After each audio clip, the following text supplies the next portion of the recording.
Abigail was the wife of Nabal, a wealthy man who lived in the region of the tribe of Judah near Carmel. However, Abigail's story in the Bible became even more significant because she eventually married David, who would become the most important king in Israel's history. In this video, you'll learn everything the Bible says about Abigail.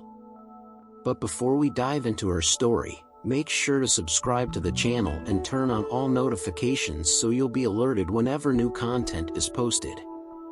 The name Abigail likely means "my father is joy," but before we delve into her life, it's important to note that another woman named Abigail appears in the Bible during the same historical period.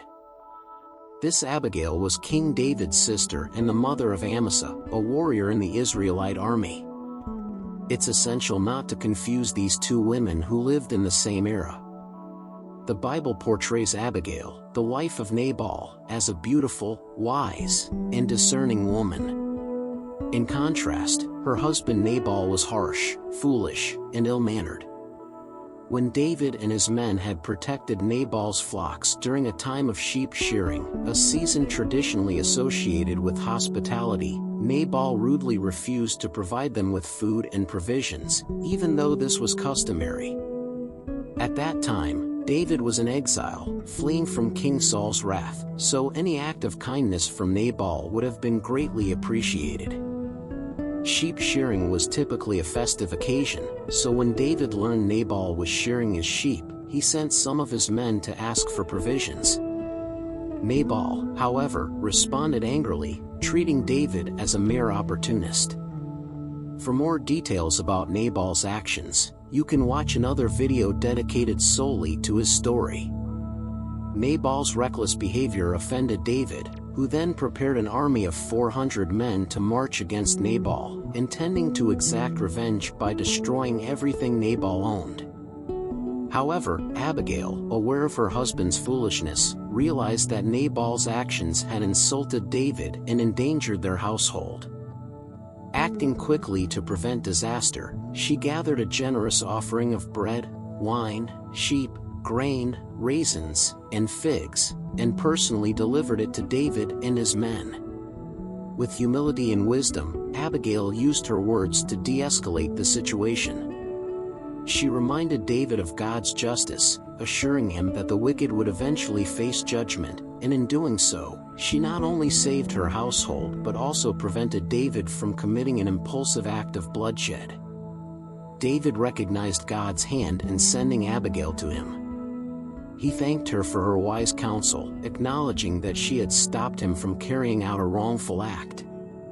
The Bible records David's response to Abigail: "Blessed be the Lord, the God of Israel, who sent you this day to meet me. Blessed is your discretion, and blessed are you, who have kept me this day from blood guilt and from avenging myself by my own hand." David acknowledged that if Abigail had not intervened, he would have wiped out Nabal's household by morning. He accepted her offering and sent her back in peace. When Abigail returned home, she found her husband Nabal drunk. She waited until the next morning to tell him what had happened. Upon hearing her account, Nabal suffered what seemed to be a stroke and became paralyzed. About 10 days later, he died. When David heard of Nabal's death, he praised God for sparing him from taking revenge and for allowing Nabal's own wickedness to bring about his downfall. Recognizing Abigail's worth, David quickly sent a message asking her to become his wife. She accepted, and with her 5 maidservants, she went to meet David and became his wife. Later, when David was forced to flee to Gath, Abigail accompanied him, and she bore him a son named Kilib in Hebron. Abigail's story is a powerful example of a woman of peace, prudence, and wisdom. She was able to see God's greater plan for David's life and acted righteously, even in the face of her husband's foolishness and the imminent danger posed by an army of 400 men. Unlike Nabal, Abigail acted with integrity, successfully averting a catastrophic outcome. Her story serves as a valuable lesson for all of us. In contrast to Nabal's impulsive and reckless behavior, Abigail exemplified the virtues of patience, humility, and discernment, qualities that the Apostle Paul later describes as fruits of the Spirit. Her ability to navigate a tense and potentially deadly situation with grace and wisdom should inspire us to consider whether we act more like Abigail or Nabal in our daily lives.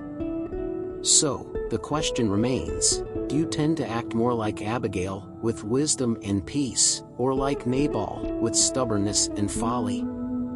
Think about it, and if you enjoyed learning about Abigail's story, leave a comment below and be sure to subscribe to the channel.